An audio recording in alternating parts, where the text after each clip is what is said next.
And now, WJCU University Heights takes a break from the Heights programming to bring you Jewish Community Radio. weekly half hour every Friday, where we bring you what's happening in the Jewish community, both locally and around the world. And of course, we don't have music because we're going to podcast it as well, because we're recording remotely from our homes. But it enables us to podcast, and I believe we now have 5 shows, and the channel is Jewish Community Radio. Hopefully one day, well, whatever. We'll just go with that.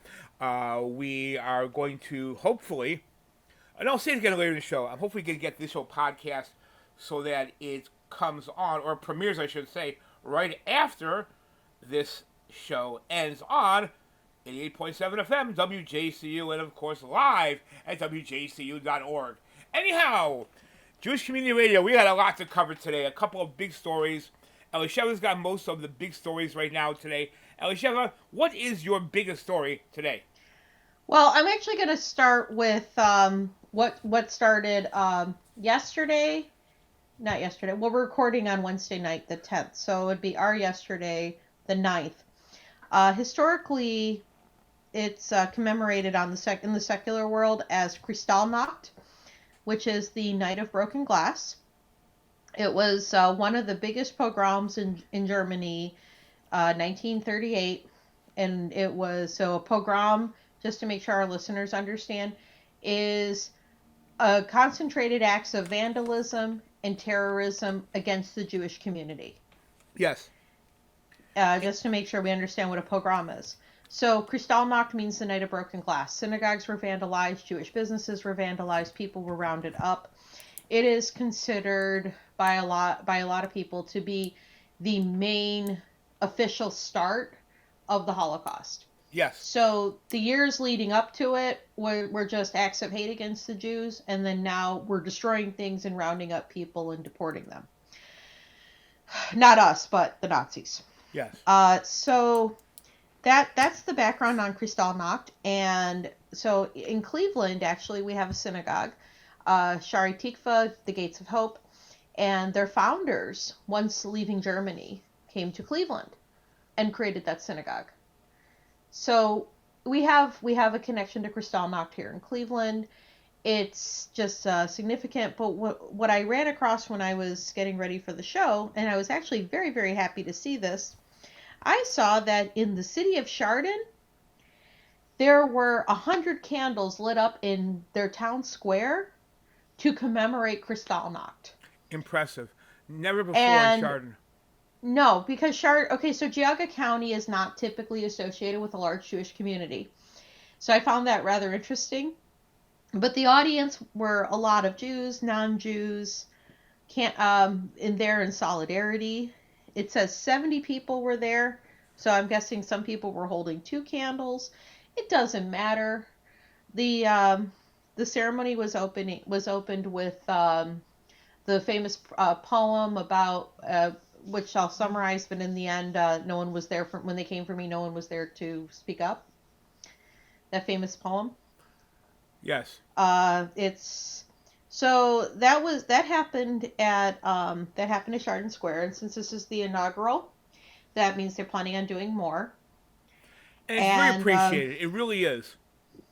My favorite sign is actually somebody has a sign on his feet, Nie wieder. Never again, not in America. Yes. And it's very appreciated because we want people to remember. We want this never to happen again. Not just us, but to anybody. And that's why Holocaust education begins with the words never again. And it is nice to see a commemoration. Now, Chardon does have some Jews. Yeah, not a lot. But it's just nice to see. It's not associated when people think of the Jewish community. Yeah. It's concentrated mostly on the east side of Cleveland, Cleveland suburbs. There's parts of Summit County, just not. It's a little bit in Geauga County, but not Chardon. We have little sections. So just to give you some statistics on how significant Kristallnacht was, this was in the article as well. 30,000 young Jewish men were rounded up, arrested, sent to concentration camps. 91 people died. And this was over 2 days. This was an act of terror ordered by the government Yes. against their own citizens. And Yes. if we don't speak up on this stuff, if we don't continue to make people aware of our history, or in these parts of history where we could have done better or should have done better, it's just going to keep happening. The ignorance is what causes this to keep happening. And speaking of that, we've had a lot of cases of really weird anti-Semitism going on recently. And Well, all anti-Semitism is weird as far as I'm concerned. yes. And some of it is just bizarre. But one thing I want to say, though, is, well, maybe we'll talk about more about that later. But there's an interesting story that you can find on that really large video site. I'm not going to mention it, but everyone knows what I mean. And the title is "A Nazi Son Serves in the Israeli Army." And if you get a chance, you might want to watch it. It's very telling. It's a story about a guy who grew up, discovered his father was a Nazi, and the guy ended up, thrown out of the house because he wants to learn more about the Jewish community. His father objected to it vehemently, and he ended up becoming an Orthodox Jew in the process. And he speaks a lot all over the world. He spoke recently in the U.S., and I think it's worth taking a moment just to listen. Once again, the title is "A Nazi Son Serves in the Israeli Army." So it's it's Dr. Bernd Voslegen. Yeah, you're not going to get more of a German name than that one. Okay, Just to make sure, like if you're looking, I've actually, while Fred was talking about it, I looked it up. So Bernd Voslegen. Yeah, and by the way, don't ask me to try and pronounce it because I'm not going to be able to. But I just did. Okay, but I know don't ask me to though. But I'll give the spelling again, and you know what? You know what? Tell you, I'm going to do my best to put a link to this in the podcast for the show. Because I think it's an important one for people to listen to. So, very fascinating story. Anyhow, I do want to talk about some anti-Semitism cases, but not until we cover other more important and more pressing and more, dare I say, interesting news. Elisheva, you were saying. Okay, well, I had another interesting story that I came across, and this was actually the other night, and I sent this to you, and you said, "Oh, wow." Ah, that one. So yes, I'm going to read the headline. And I found Please this. do. I found this originally on ClevelandJewishNews.com. So the headline was what hit me. BDS supporters harass Miss South Africa on competing in Israel-hosted pageant. Yes, the country that is the center of actual apartheid. And why is this important? Because quite simply, we said the show, I don't know how many times, there is no apartheid in Israel.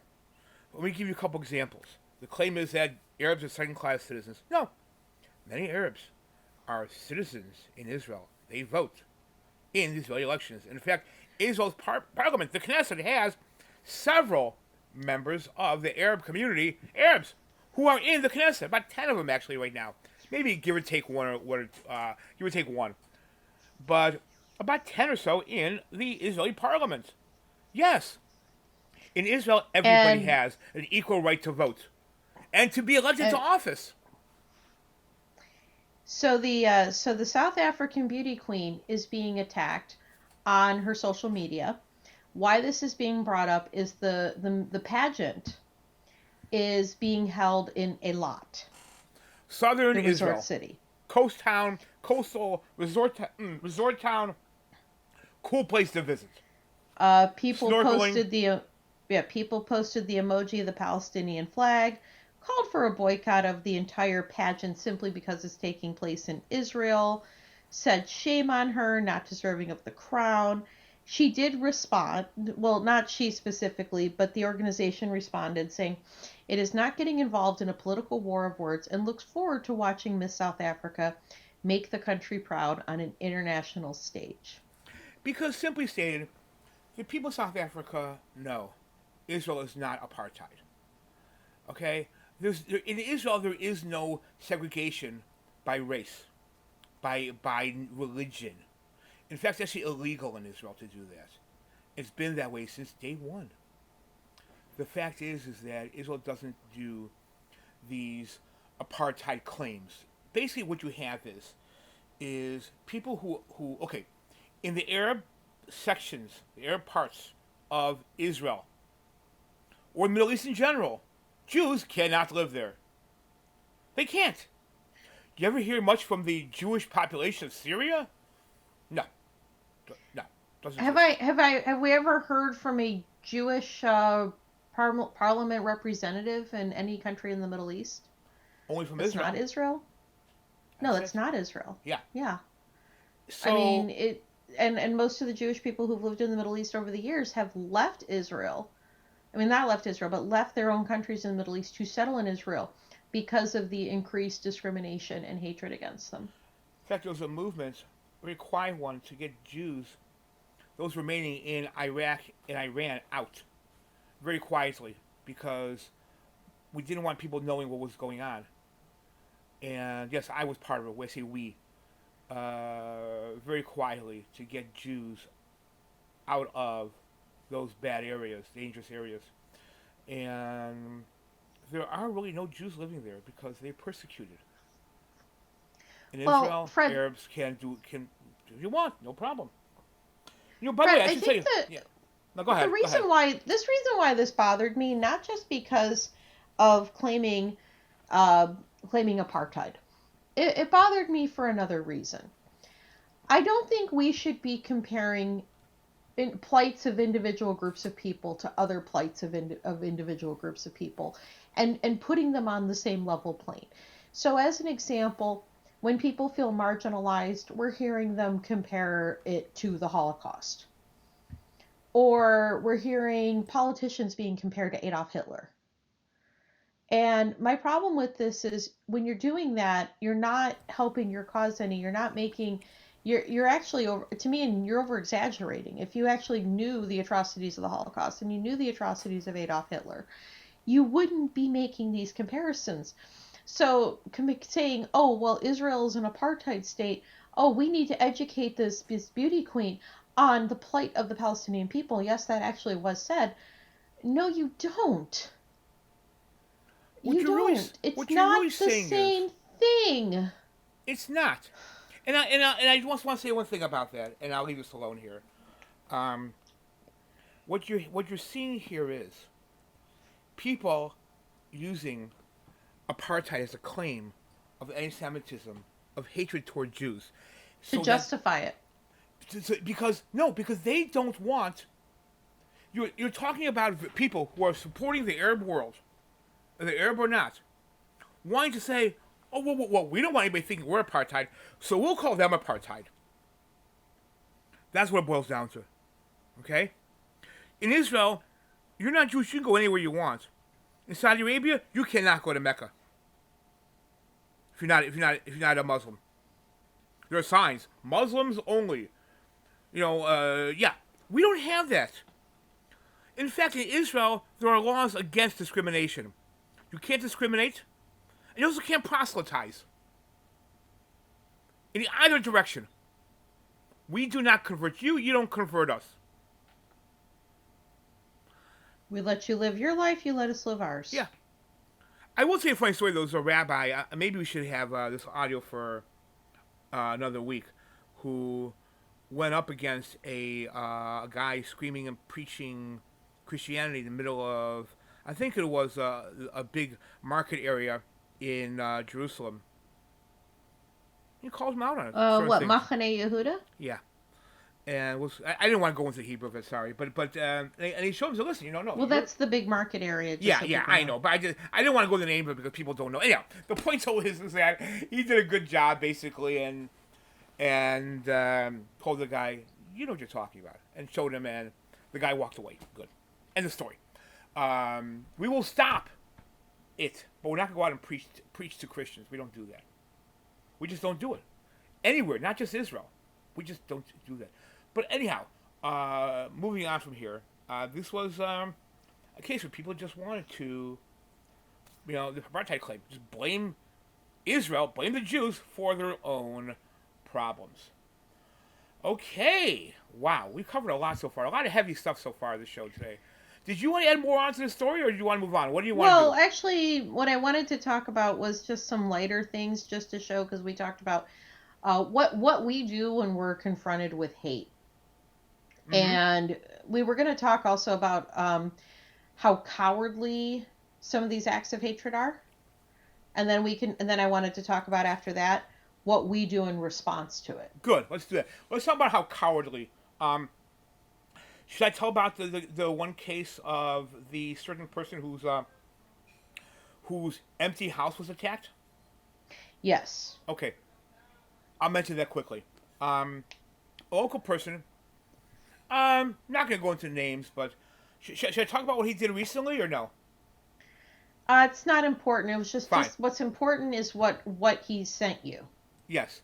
I got a picture of his front door. He wasn't home. He works in the house usually anyhow. Usually home. Wife was out of the house. Kids were out of the house in school. And somebody went to his house and attacked a nameplate made out of glass on his front door. Wow. You broke a nameplate. That had his family name in Hebrew. Yeah. So tough. You caused vandalism to a nameplate on a door when nobody was home. Really. That is so wimpy. And you know what's funny, Elisheva, is that people just don't attack us to our face. They're scared of us. They know we will fight back. But right. But when we're not home, ooh, or they see a signpost over at a cemetery, ooh, they'll paint on it. Wow. Oh, well, my all-time favorite that I brought up before was about the swastika made out of chalk. Ooh. On a playground. Ooh, and was that one where they did it backwards also? I forget. I think that was the one where they drew it backwards, so I was a little confused. I wasn't sure if they were trying to tell us they hated us, or if they were supporting the Buddhist sign for good luck. Yeah, it gets confusing sometimes when the hate mongers can't even draw a swastika straight. I mean, come on, people. If you're gonna hate us, at least do it right. You know? But still, we're just so, I guess our point is that we're so used to this hate stuff that we just laugh at it a lot because it's like, come on, you can't even get your hate straight. It's like, come on, people. It's usually people don't even, whatever. It's bizarre. It gets tiresome, but you see, we do a couple things in the face of hate.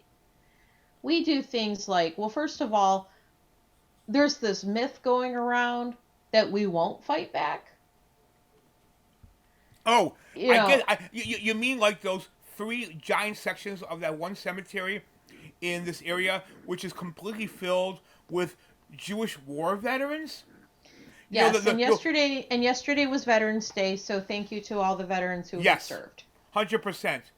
And you go to the section there at the cemetery. I'm not going to say where it is, not important. You can't help but notice all the nameplates on the front and the back. Not all of them, but on most of them you see a plaque.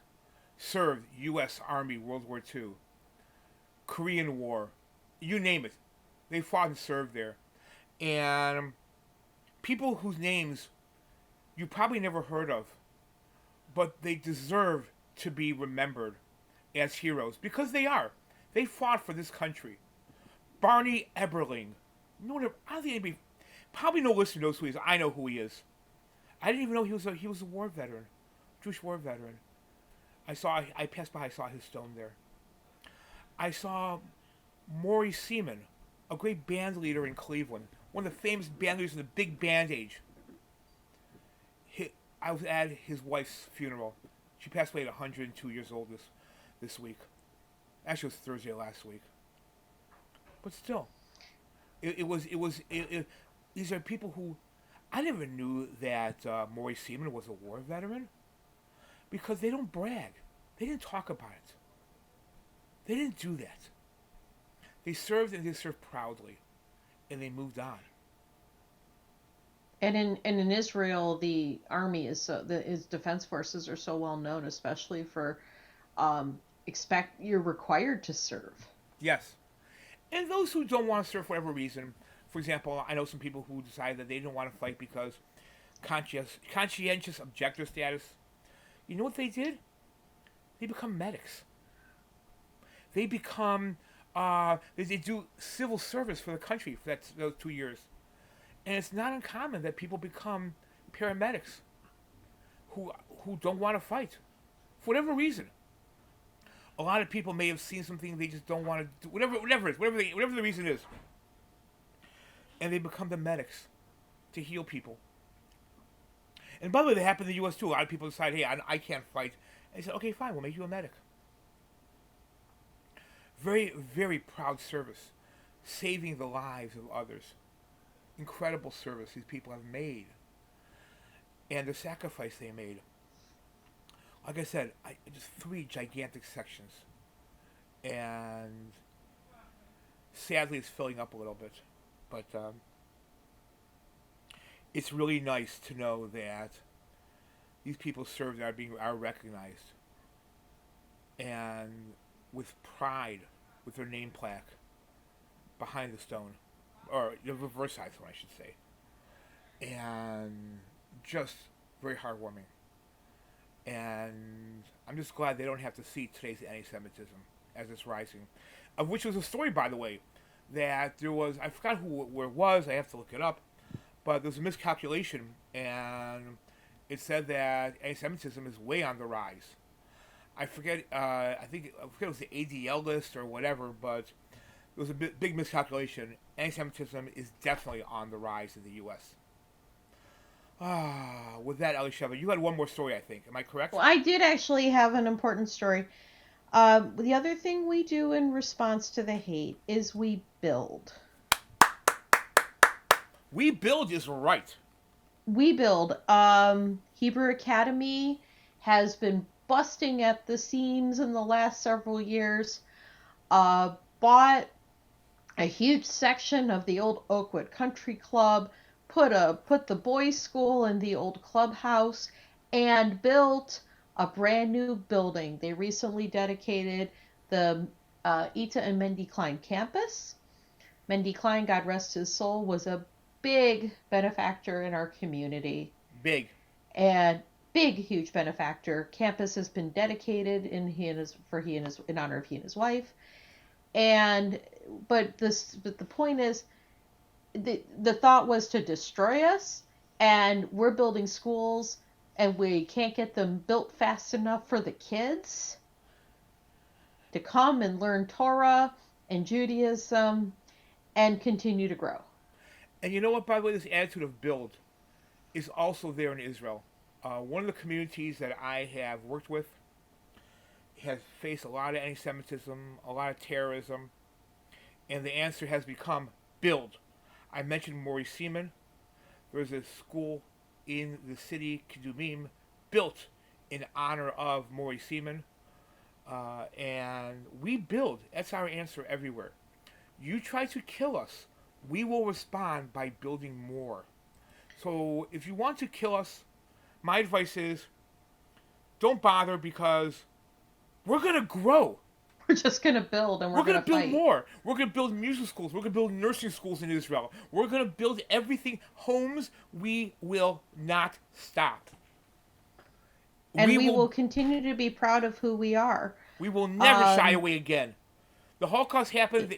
Hey, Nazis, you didn't win, but you lucked out for a while. In the end, you know who won, Mr. Nazi? We did. We are here. We are building, and we are stronger than ever. And for those wondering, now this is not a political statement, but there's something to people who try to do something to us. Because you know why do you know why they're scared? Because the Jews in this community refuse to take no as an answer. The Jews in this community overall are able to protect ourselves without reservation. We will not stand back. We will not be beat up. We will never, ever let that stuff happen again. We are there when we're standing up to all the hatred. And you know something? People know it. It's no secret. Actually, let's call it an open secret. We Jews will not allow ourselves to be touched. Period. We're here, and we're going to be noisy about it. I guess does that sum it up pretty well? Yeah. I did Okay. actually have one more quick example of building. Sure. So, how often do you go down Martin Luther King Boulevard here in Cleveland? I go down there at least once a week. So, for people who probably don't go down Martin Luther King Boulevard very often, basically it's the stretch as you're heading towards the freeway. There Between are Chester and I-90. Yes, there are. MLK runs several miles. We're talking about the stretch between Chester Avenue and actually more specifically between the VA and I-90. Yes. Yes. Go ahead. So I'm sorry. as you're going down, there are cultural gardens dedicated to every cultural group that has helped make Cleveland the great place that it is. And the list of gardens is increasing every year. So we actually do, as Jews, and you know this, we have a Hebrew cultural garden.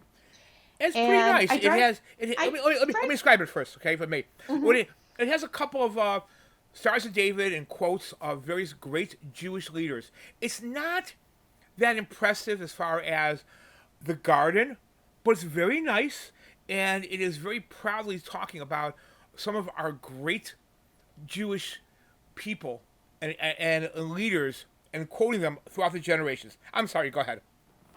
Well, but I'm very happy to report, though, is that they're working on a transformation, an upgrade, and an overall cleanup to get it together. It's going to be better and more beautiful than ever. And it's right there in, and I think when you're on MLK, there's steps leading up to it, and because there's an upper section that has a lot of gardens that have just came up later, and this is a beautiful section, and they just did a wonderful job.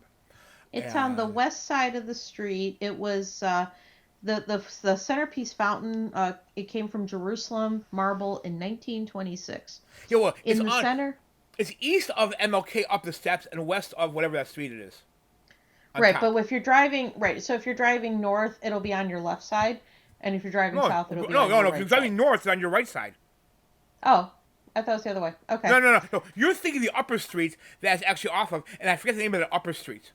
I forget the name of it, but yeah, there's a street above East it. Boulevard? Yes, East Boulevard? yes, yeah. Thank you.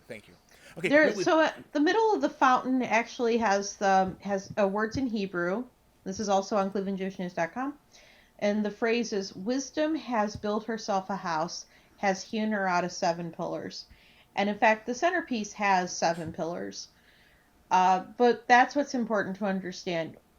With wisdom, wisdom builds us a house, and we just grow and we build. This is what we do.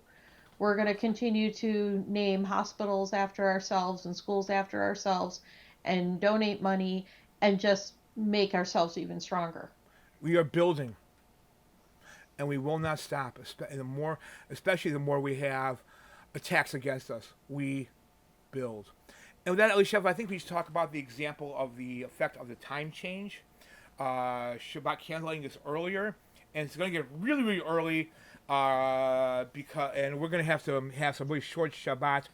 Between Friday work days, a lot of Jews, Orthodox Jews, will be heading home a little bit earlier because this week, for example, Shabbat candlelighting time is no later than 4:51 p.m. Yes, you're still at work, and we're going to the synagogue for Shabbat. And Shabbat ends no earlier than 5:52 p.m. Saturday night. It's going to get almost about an hour, about 40 minutes earlier as the week goes on. And with that, Elisheva, did you want to add anything about Shabbat candlelight time Friday nights? No, just that I have to make sure I'm home on time to make sure everything's set up and candles are ready to go. The good news is shorter Saturdays, can actually go out and start doing things on Saturday night again. And we're going to be rushed on Fridays like crazy. But with that, Shabbat Shalom. Shabbat Shalom.